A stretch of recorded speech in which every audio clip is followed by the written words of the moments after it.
Recording progress. ॐ स्थापकाय च धर्मस्य सर्वधर्मस्वरूपिणे अवतारवरिष्ठाय रामकृष्णाय ते नमः। वसुदेवसुतं देवं कंसचाणूरमर्दनं देवकी परमानन्दं कृष्णं वन्दे जगद्गुरुम्।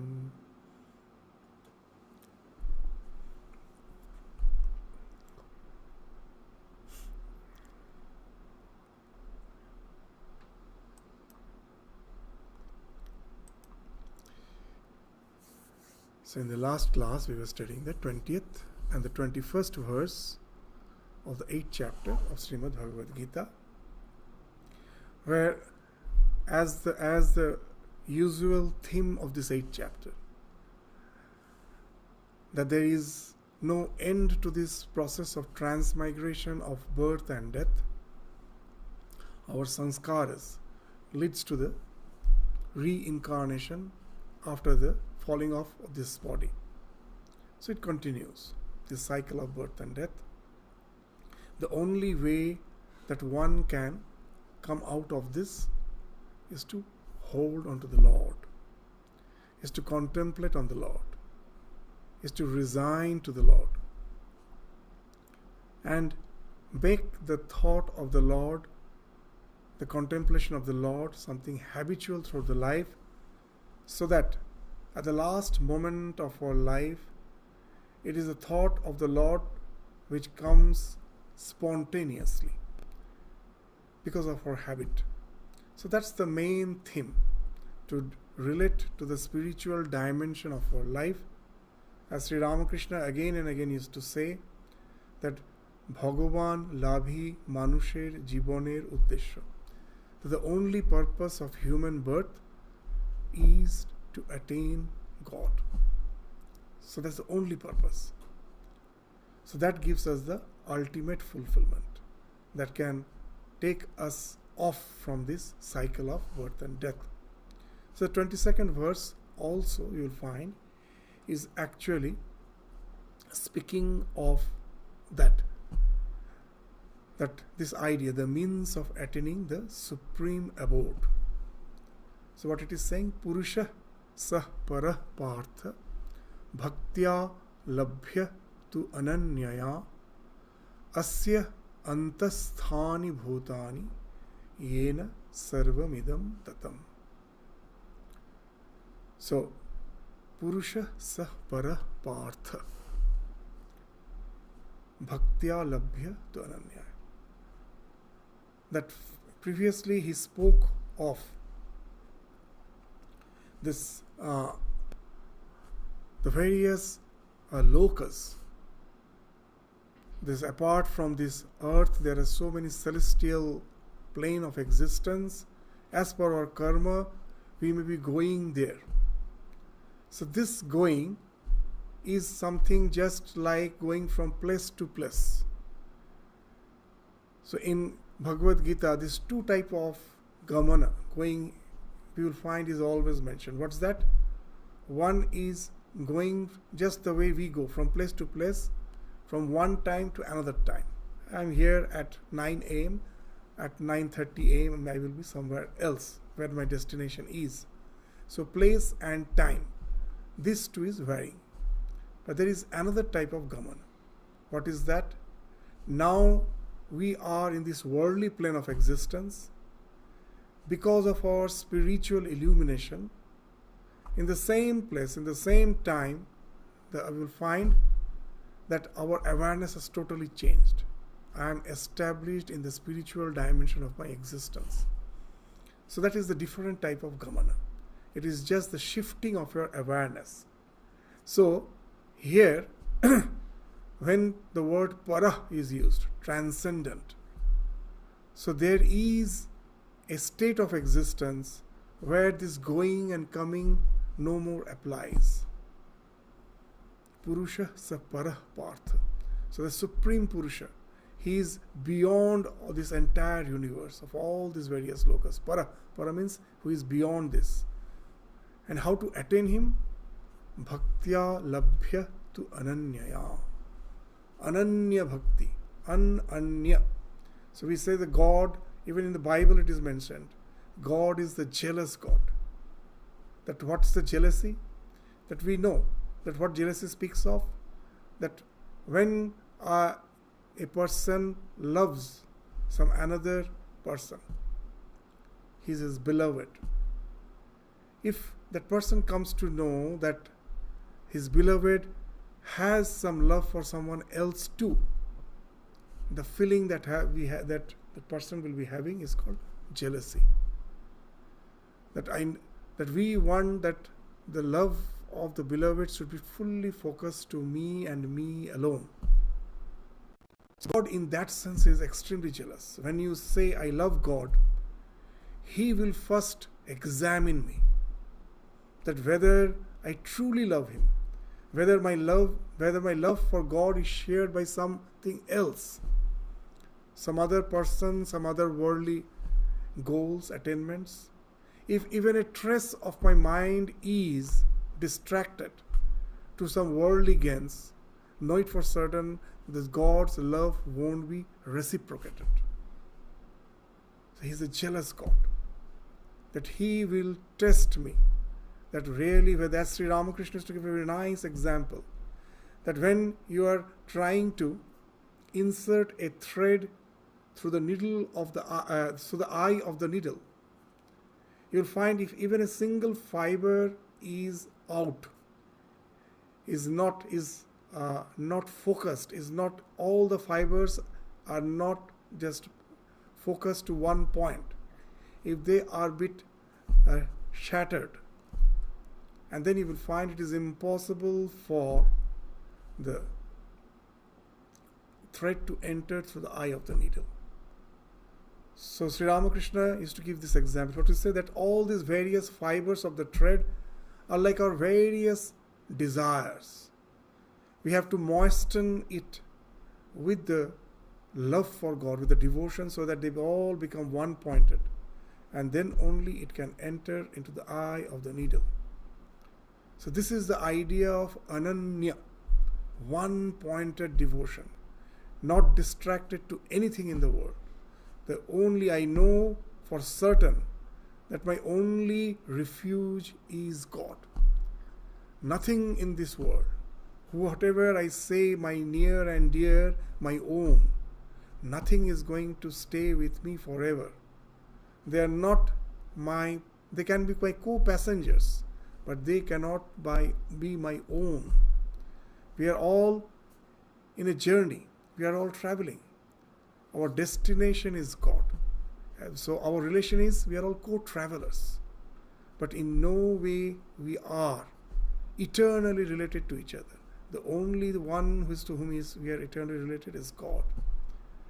In Bhagavatam, in some nice context, in some other context, they say this idea of our relationships. What it's like? They say it's just like that we are just like the corks floating in the water. All these corks are floating in the water. You will find when the corks are floating in the water, sometimes they just accidentally, few corks will come and be together. And after some time again they segregate. And again they will be coalescing with some other pieces of these corks. And that's how the flow goes on. So in Bhagavatam it's mentioned that we are like that. For lives together we are flowing, we are coming to relationships. We think this is my ultimate relationship. I will be there through eternity with this. Nothing is going to happen like that. It's all matter of chance. It's all changing. It's a flow. The only one with whom we are eternally related, the one who is my eternal companion, is God. Knowing that, I focus my entire attention to God and God alone. So that's the idea of this ananya bhakti. Ananya is not distracted to anything else. So one who has that one pointed devotion to the Lord, that type of devotion alone can help one to attain the divinity. And this attainment is something very different, as we were saying. It's not going to certain place at certain time. It is here and now. The moment there is a shift in the awareness, the realization dawns that I am actually that. I am this one with that absolute reality. I am one with God. When that realization dawns, immediately our perspective change. That's why in Vedanta that give that example again and again. I am seeing a snake in a rope. The moment someone brings a torch and focuses on that rope, immediately the snake vanishes. I see the rope. So my awareness has changed. Because of the delusion, I was seeing snake. The moment the delusion vanishes, immediately I see the rope. When I see the rope, the snake is no more there. When I was seeing the snake, the rope was not there for me. So this is the speaking, that's what is being spoken of as a change of the shift of your awareness. So that's why it is something different from just going from one geographical location to another. So this attainment speaks of apti. In Bhagavad Gita, these words will come. There are two words. One is called prapti and another is called apti. These various lokas are prapti. What is prapti? Apraptasya prapti is prapti. The thing which is not with me at present, through my endeavor I attain it, that is prapti. That I want a job, I want wealth, I want to be engaged in some relationships. They are not with me. This wealth is not with me. This job, the position in which I am aspiring to get the job, I am not yet in that position. I am not having certain relations. I aspire, and through my endeavor, I attain that. That is prapti, aprapta. At present they are aprapta, then I get it. But when I say that you attain, when God, the Lord is saying you attain the Lord, it is apti. That is praptasya prapti. The thing is already with you. Somehow because of ignorance we are forgetful about it. It is already with me. And moment the delusion vanishes, by devotion, I become immediately associated with the divine, which I was already there.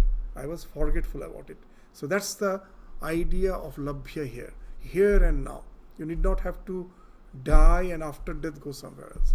Here, now, by the shift of your awareness, immediately you realize your identity with the divine, your companionship with the divine. Yasya, who is that ultimate reality? Yasya antasthani bhutani yena sarvamidam tatam. So the one who has pervading the entire universe. After pervading, he has hidden himself in the heart of each and every being. So this is the idea. Yeah, antasthani. Antasthani he is the core of each and every being. And it is again he who is pervading the entire universe. Sarvamidam tatam is pervading the entire universe. He alone is the essence behind the entire existence. So as in the Upanishads, as in the Vedas, it mentions tat srishtva tat evanu pravishat. After creating, he has entered into the creation. So this entire creation is nothing but the divine and divine alone. And he is again, whatever beings I am seeing, the innermost core of each and every being is the divine and divine alone. So that's the divine which we attain. So for that attainment, you need not have to go somewhere. It's here and here itself. So that's why when Buddha, after realization, he himself, when someone asked him that from where you came, where you are going to, where are you going to go after this departure, after his falling off of this physical body, when Buddha was silent, and he thought, you just believe that you came from nothing, you go to nothing. And that's the time Buddha replied that I am Tathagata. This Tathagata word is very interesting. See, you can break it in two ways. Tathagata and Tathagata. Both makes it Tathagata. So that's how I come, that's how I go. That's means why he is saying that way? Because that ultimate reality I can never define in any way. I cannot point out the way I can point this timepiece or this microphone. The way I'm pointing, I cannot point to the self. Because there is the eternal subject. The Lord is the self of myself. The ultimate subject can never be known. So, but you have realized it, but you cannot describe it. So that's why he's saying, from that I came to there I go. Tathagata, Tatha Agata. So that's the thing, that he is the essence of each and every being from whom the entire manifestation has happened. And again, in him we all will be merging. So this Purusha Sapara Partha Labhya Tu Ananyaya. This, as we were saying, Ananya Bhakti. Now, through Bhakti, how we attain? What's the psychological process? Can we in some way understand? Because especially nowadays, everything has to be explained rationally. Otherwise, people say it's all just make-believe. So, how Bhakti helps to take us to that same attainment where the Jnani goes through knowledge, the Bhakta also can go through Bhakti. So, the ultimate goal of spiritual journey is to attain the self. When it is possible? The moment the ego vanishes. It is the ego which is the product of ignorance. Because of ignorance, from ajnana comes asmita. From asmita comes raga, dvesha, abhinivesha. As in the Yoga Shastra it has been spoken of. From ignorance comes asmita. The self has got reflected in the body-mind complex, and I take the reflection to be the self. And this reflected self, which is associated with the body-mind complex, is generating the ego. I see the reflection of the self within me, and I say, this is I. So when the self gets reflected in the body-mind complex, that reflection with which I get identified is the ego. The moment that falls off, you again become one with the self. So whether it's jnana or bhakti, at last, the ego has to fall off. As Sri Ramakrishna, when someone asks Sri Ramakrishna, Sir, when shall I be free? And Sri Ramakrishna's immediate reply was, when I cease to be. That I is the cause of bondage. When I cease to be, you are free. So in bhakta, for a bhakta, how that I ceases. Through devotion, one-pointed devotion, how that I ceases. And it can take you to that, your realization of the innermost core of yourself, which is one with the absolute reality, which is one with God. How it happens? Even in our day-to-day life, you will find that when my mind is focused, the other distractions falls off. Now I am conversing with you, someone calls me, I can hear it, because only a small part of my mind is required to keep focused with the discussion. The remaining part of the mind is free, it can process all other informations. But when I am in the front of a TV watching most probably some cricket match, I am fully focused. It's a very tense moment. The team which I support is either going to lose or win. Is in the last moment. It's depending on that, the last over of the match. I'm so focused, fully concentrated on that, what's going on. And someone calls me, I don't hear. The other person may feel hurt. I'm calling and he doesn't respond. But actually I haven't heard. What has happened? The more the mind gets focused, it cannot process other informations anymore, because the entire mind has been taken away by the object of your focus. So you will find a very interesting thing, the more we are focused, the more, what to speak of external distraction, even the bodily feeling starts falling off.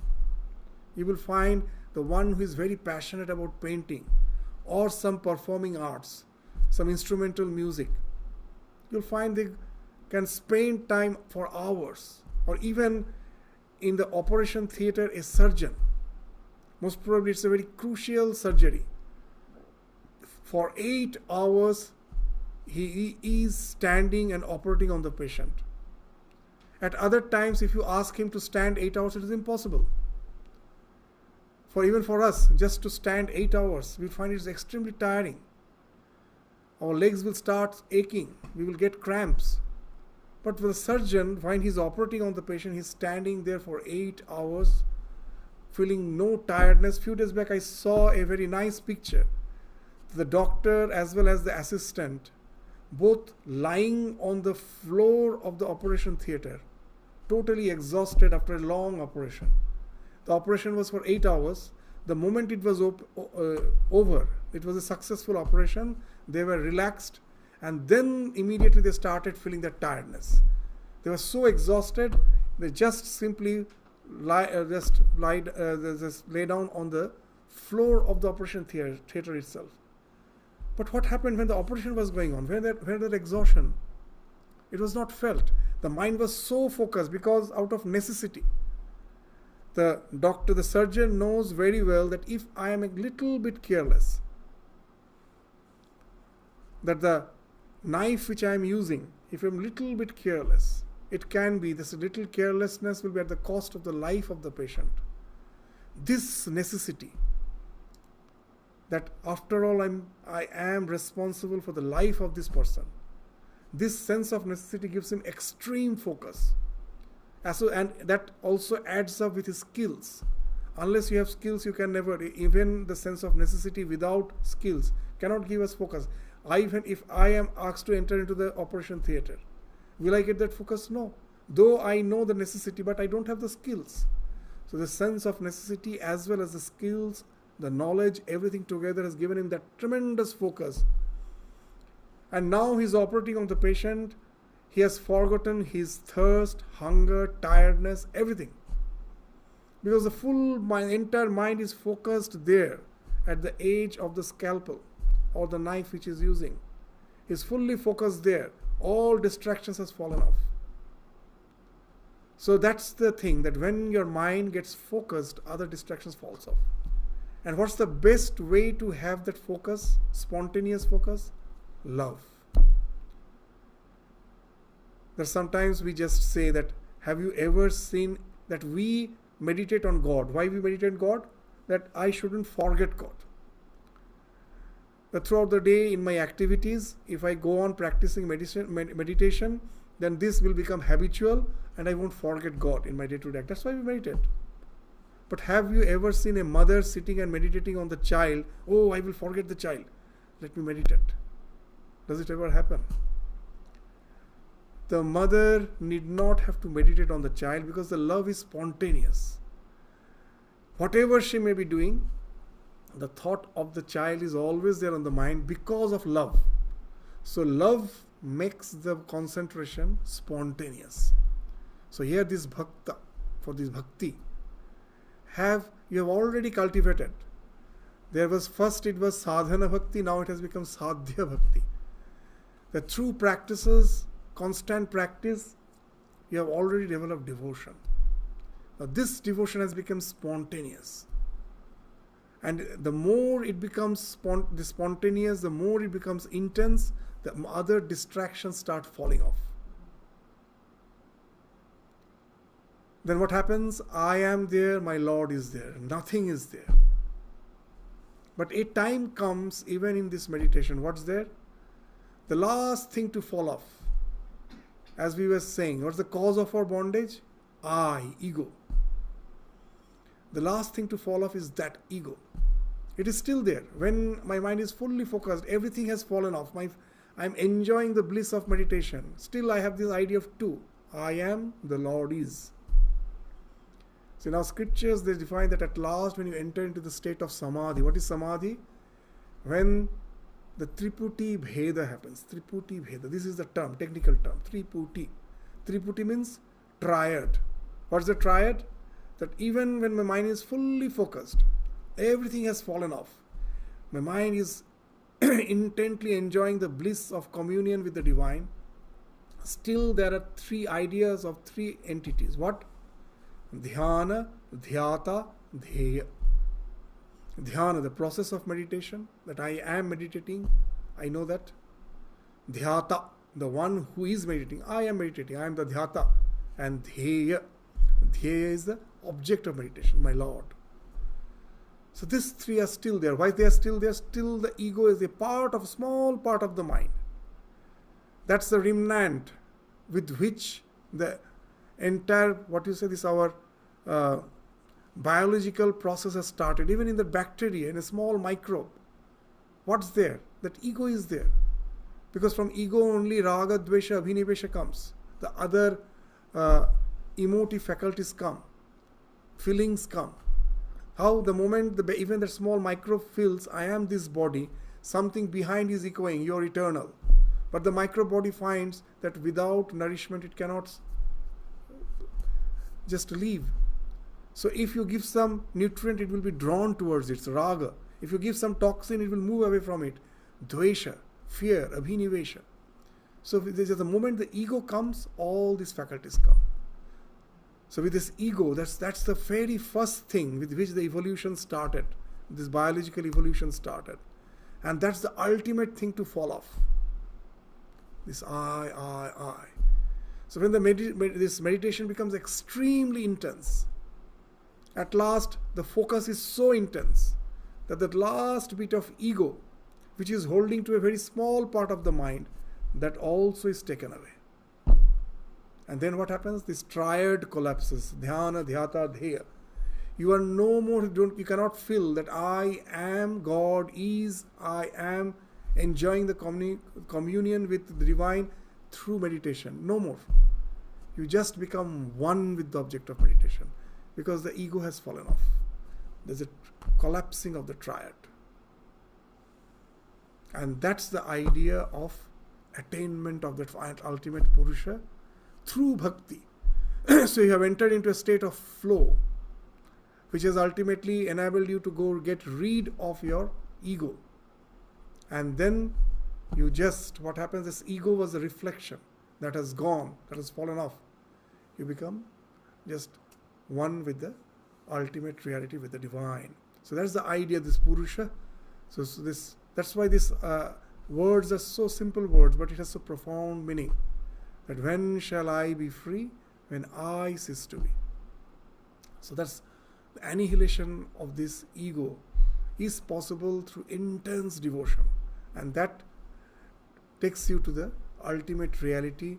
And for that, you need not have to wait till the falling off of the body. Here and now, you can enjoy that bliss of meditation taking you to that ultimate reality. And there is no question of going and coming. That's a state of Jivan Mukti. That's why in Viveka Chudamani also, they have said that Sri Ramakrishna says that the only purpose of human birth is to attain God.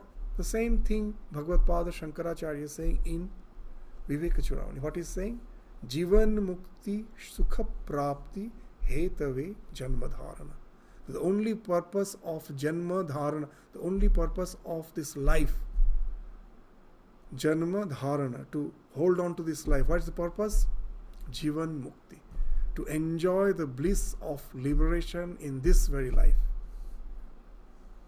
We may say, no, I have so many other desires.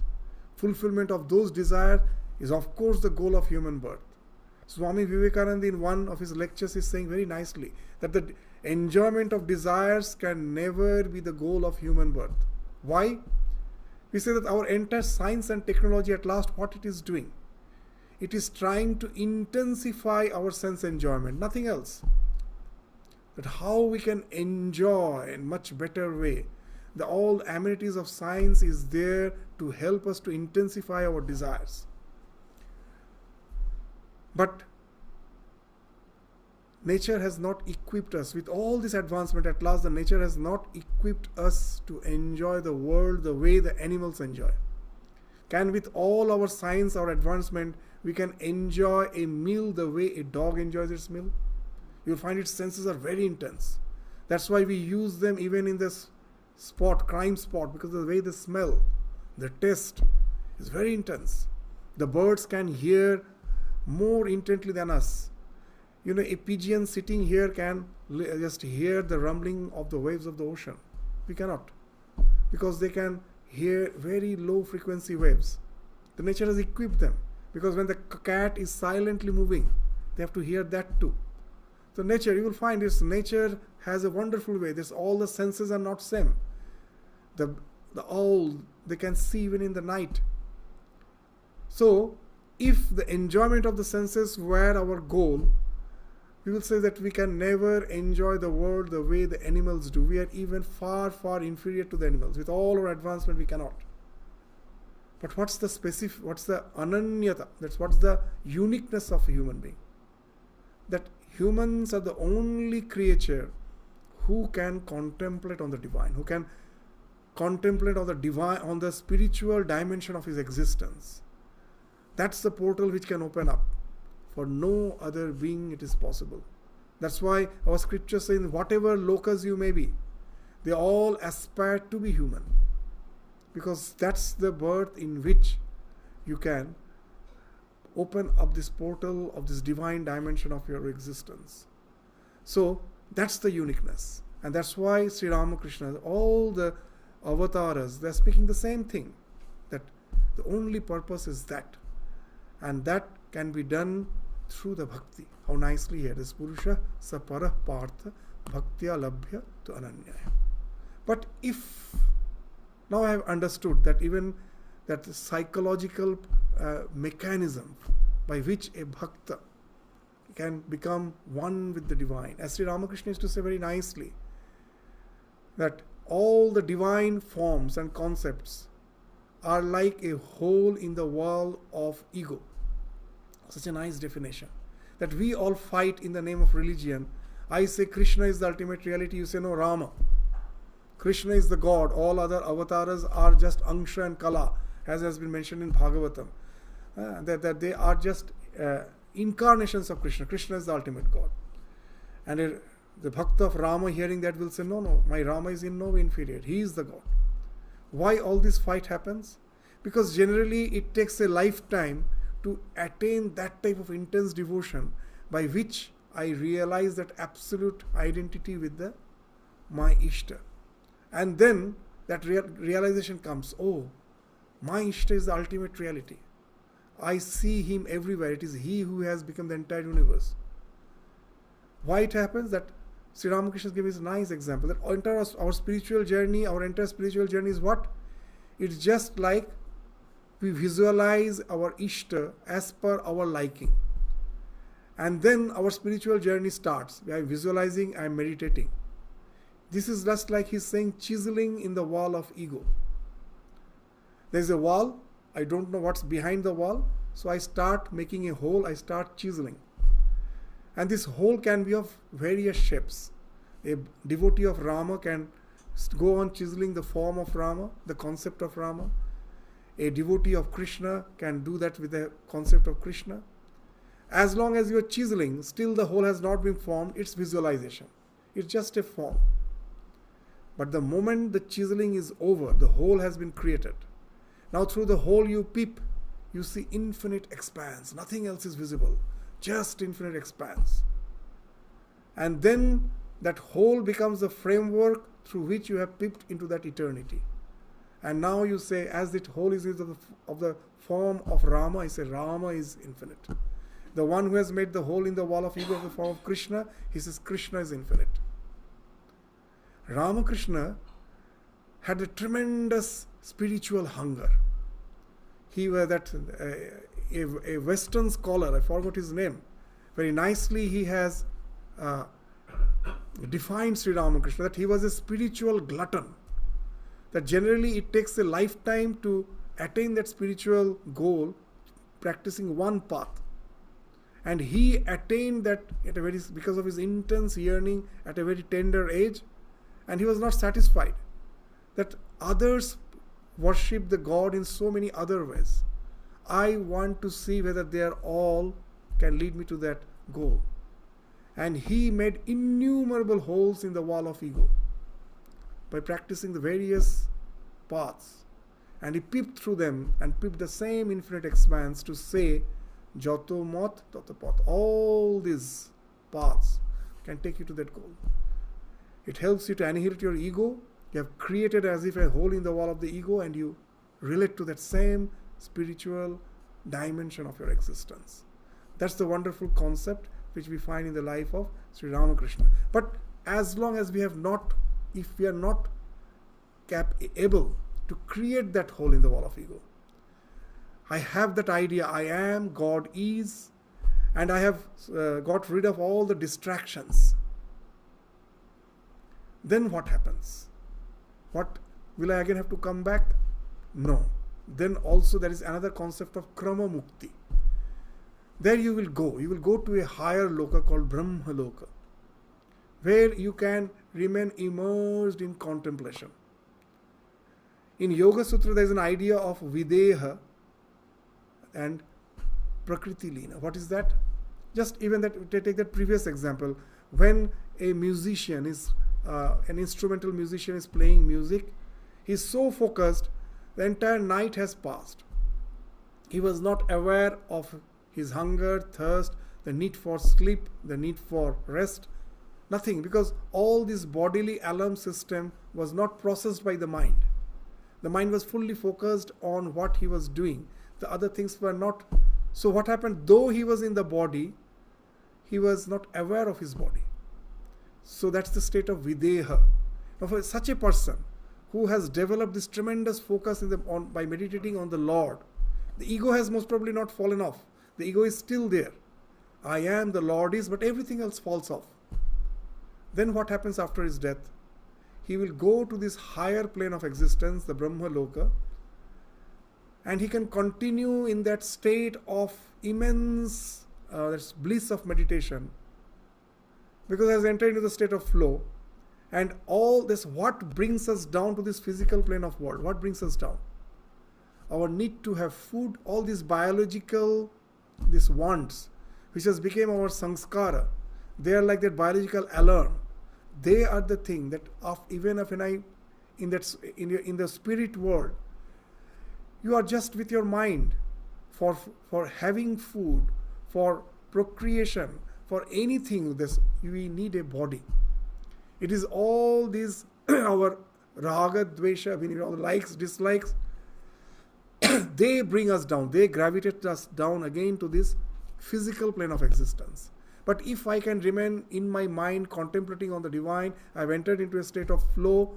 These things are not registered. They are no more there. So nothing is there to gravitate us down to this plane of existence. So I can stay in that state of contemplation in a higher plane of existence. It's totally mind. And when the Brahma's day is over, then I merge with the divine. But for others, they still remain in the seed form. With the next favorable condition or creation, again they come back. But this, who has attained that state, so they immediately are not being liberated, but they are going to that high plane and don't come back. So now, before ending this chapter has only 28 verses. So we'll be entering from the 23rd to the 26th. They will speak of the two paths, that those who have become one with the divine, the ego has fallen off. There is no coming and going. They get sadhyo mukti. There's jivan mukti, and their death, after the death, atyantika mukti. There's for them no going and coming. For others, they have to follow two paths. Who are these others? That even in this life, that before, because this verses you will find is bit archaic. They're using some languages which sometimes makes no sense for us. So it's better to try to understand, because every age has their own language. That the thing is that, as Swami Vivekananda used to say, a very interesting thing. Everyone has a language, and you have to speak to him in his language.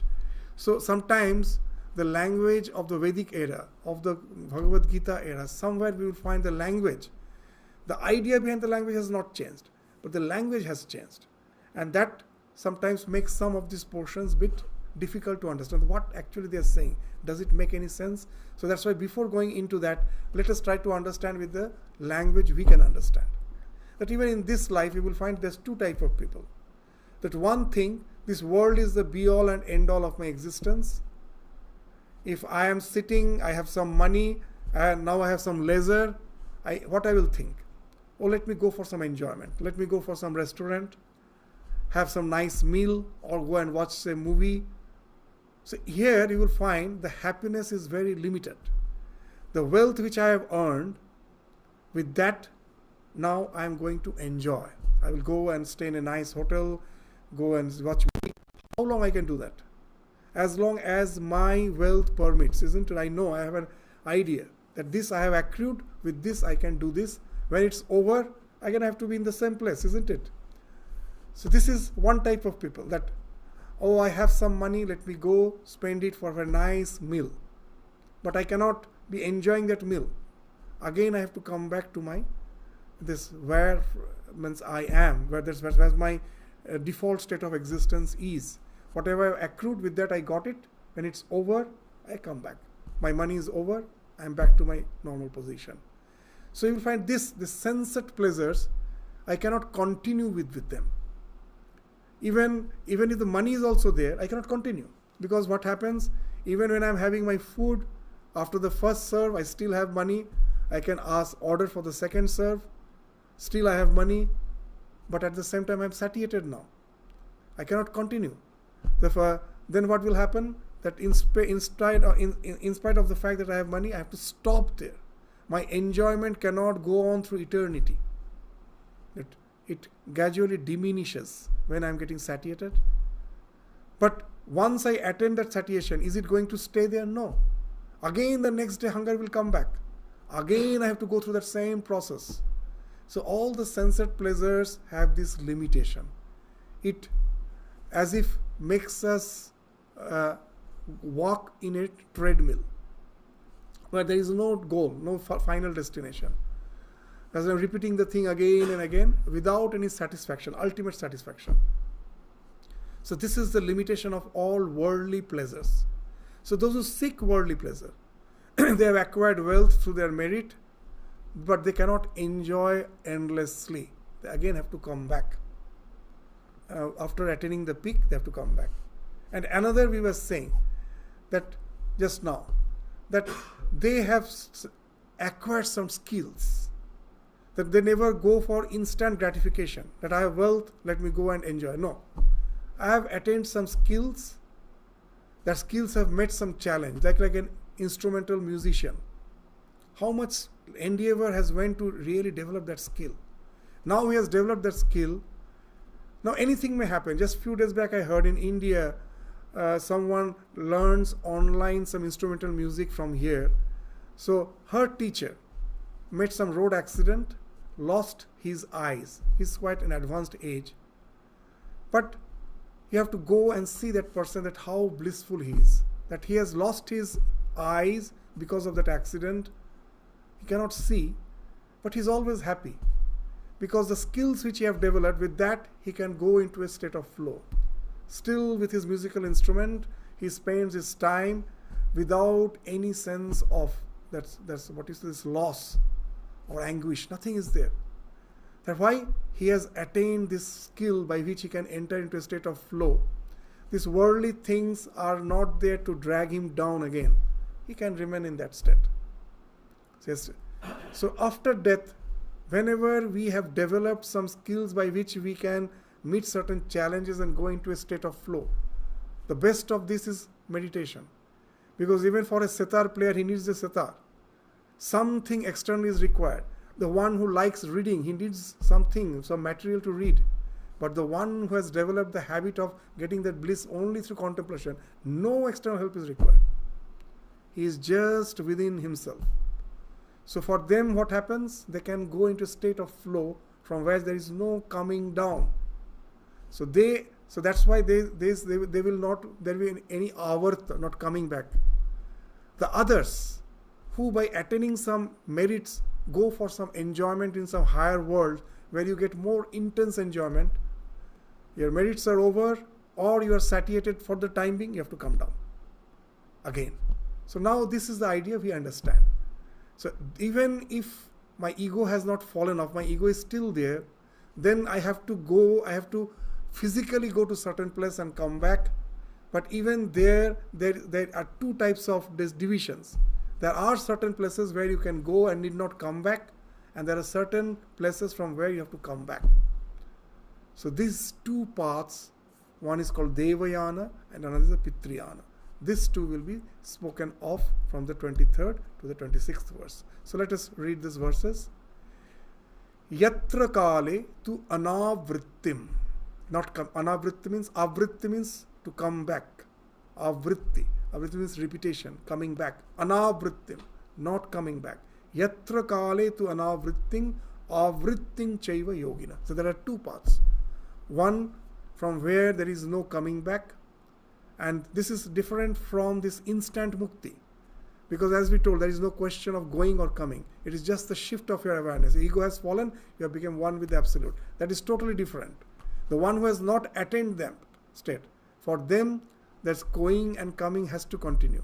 But there, of this, those who are still having that ego, one can go to a certain state without coming back. The others have to go to certain celestial plane of existence from where they have to come back. So that's what yatra kale to anavritting avritting chaiva yogina.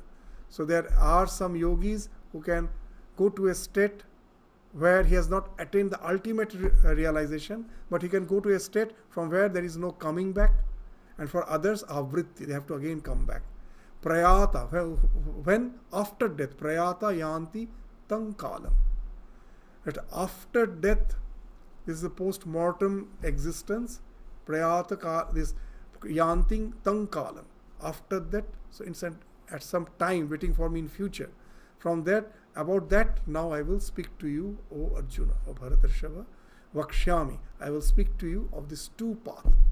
So even find even in this Bhagavad Gita, the reference is also in the Upanishads. In Chandogya Upanishad, in Brahma Sutra, these two paths has been spoken of. One is this Devayana and the Pitriyana. So now that metaphorical language will come in the next verses that we will come. So as we were just saying, this one is the path of the called Devayana. The path of the God is associated with the, so not that will be spoken of. This now the language will become metaphorical. That see, the one who has entered into a state of flow, what happens? His mind is extremely alert, illumined, contemplating. So it speaks of light. It speaks of illumination.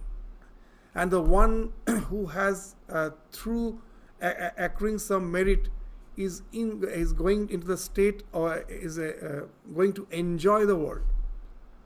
So that doesn't speak of any sort of illumination. It actually speaks of ignorance. What's the ignorance? That those who think that by enjoying the sensory pleasures of life, I will be happy, they are myopic. They don't see what's a bit, that waiting for them a bit ahead. Immediate gratification is their only goal. That there is something by which if they can renounce this immediate gratification, they can get some higher happiness. That awareness is not there at all. So that's why they are in darkness. So the one through a state of flow who goes to a state of Brahma Loka from where there is no coming, that everything is light, and the other is full of darkness. So Devayana, from where there is no coming back. So you go to a higher state, and when after the end of the cycle, when the Brahma's day is over, he goes to sleep. For me, then I become merged with the Absolute. So that's the Krama Mukti, gradually Mukti, not immediate, but gradually I am going to that liberation. So that's the Devayana, full of light. And the other, who just goes for gratification, again comes back. So their mind is deluded. It's full of ignorance. That path is full of darkness. So this light and darkness will be explained in the next two verses in a bit metaphorical language. So that's the language which at present becomes very difficult to understand. So we shouldn't take them literally. We will find that if we try to just go through the verse, we will find one is speaking of everything that is light, the other is speaking everything that is dark. So now let's go to those verses to understand what it is saying. 24th verse. Agnir Jyotir Ahang Shukla Shanmasa Uttarayanam Tatra Prayata Gachanting Brahma Brahma Vido Jana. After all, this Vedic culture has developed in India, not in Australia. And that makes a lot of difference. What's the difference? You can find in the verse. So now it is winter here. The days are very short, isn't it? But if you go to India, it's just the opposite. That the days are very long because it's the northern solstice. The sun, if you go to India, you will find that the sun is either overhead or bit towards the north.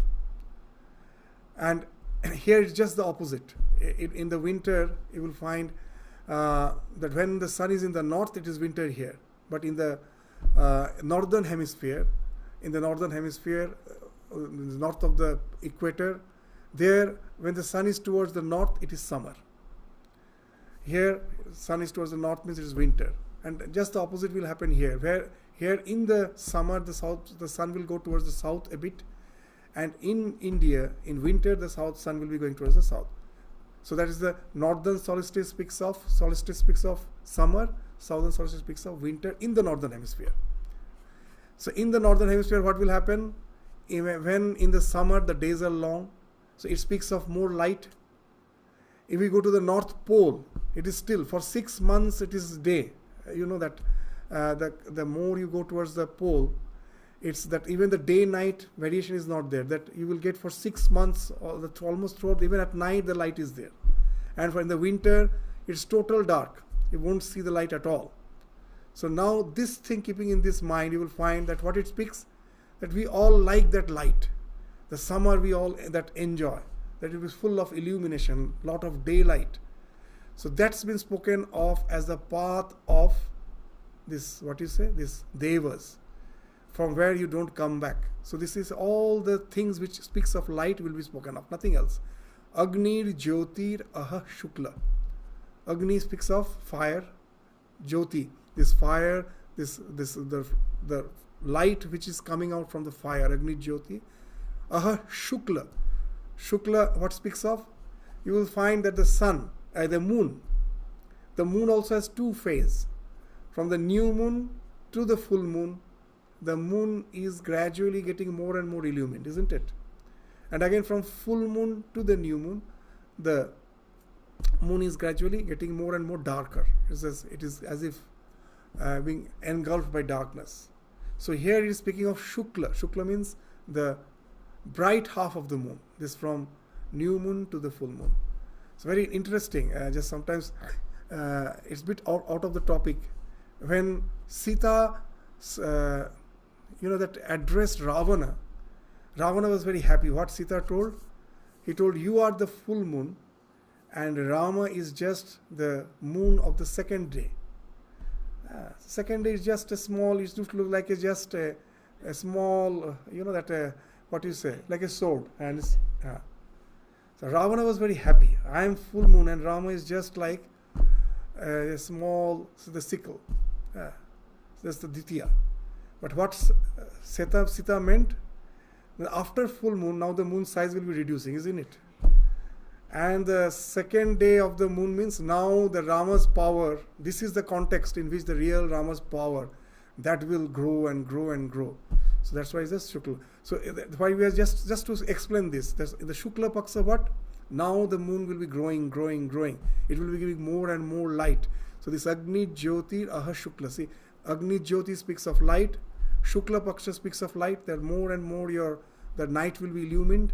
Shanmasa Uttarayanam. So during the northern solstice, you will find in the northern hemisphere that the days are longer, the nights are shorter. So all this speaks of light. Tatra prayata gachanting brahma brahmo vido jana. So those who follow this path of light, so this fire, light, daytime, the bright half of the moon, and the 6 months of the northern passage of the sun.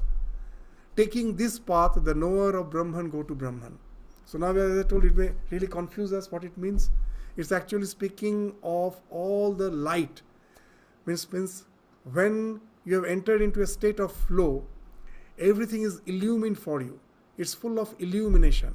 Your mind is fully alert, but it's at the same time not distracted. It is pure sattva. Pure sattva is what? Tamas means dullness, going to state of sleep. Rajas, full of activity. And sattva is a calmness. So even if we try to understand from our meditation that what sattva, for us at present, our meditation is mixed. Sattva is mixed with rajas and tamas. Why? When my mind gets bit calm, it is always restless. Straight for meditation, bit calm, I go into a state of torpor. That you will find is this lethargy, drowsiness comes. You will find it's very, sometimes we confuse it with a very deep state of meditation, but actually it's the state of Kumbhakarna. That's, you are going into a state of drowsiness. So that is tamas. And if I am not focused, my mind is just jumping like a monkey. So sometimes little focus, and then it is jumping to a state of monkey, and again sometimes it is going to the state of this torpor or drowsiness. So sattva is mixed with that. When our meditation becomes more and more ripened, what will happen? That even when my mind is focused, it is not going to a state of drowsiness. It is alert. And at the same time, at present, alert mind means restless. And at the same time, it is not restless. That is the Vishuddha Sattva. Fully alert, but not restless. It is focused. And at the same time, it is not going to a state of laziness, drowsiness. That's the state of mind. It speaks of full illumination. If I take that sleepiness in this type of meditation, that is drowsiness. That cannot be the state of illumination. The state of illumination is the mind is fully alert. Outwardly, he may look very inert. Inwardly, it is full of light. So that's all these things. Those who follow that path, means whose life, in his life, through that state of flow, though his ego has not fallen off, that I am, Lord is, nothing else is there. He has entered into that state of contemplation where he can forget, even in this life, you will find that a man who is extremely meditative, when Sri Ramakrishna entered into the state of samadhi, from nowhere a person came just to feed him. Because in that state, if he is not feeding himself, in 21 days his body will fall off. But most probably the divine plan was that he should live for the welfare of others. So whenever a little consciousness is to come, from nowhere a person came, he was staying with Sri Ramakrishna, and he will thrust a morsel of food into his mouth. And then again he will go into samadhi, and that's how he was sustained for 6 months, when again he started coming down to the normal state of existence. Though throughout his life he never came down to the worldly plane of existence, he will go to the samadhi state of samadhi, and then he will suddenly say, I want to drink water. And then someone brings water, his samadhi has broken, and he says, no, I don't want to drink. Then why you ask for water? Actually, in the samadhi, he realized that his mind will merge in the absolute. Holding onto this small desire, he brings it down. It's not that he really wants water. He'll bring it down, and that's how that's why they are called avatara. Avatara means who brings down himself for the welfare of that. Only motive is the welfare of others. That this is such a high plane of existence, people are not aware of it. Out of compassion, they are bringing down, resorting to the small desires they will bring down. Very interesting. And the life of Ramakrishna, so many interesting, that we take the name of God to focus our mind, to go to a high state of existence.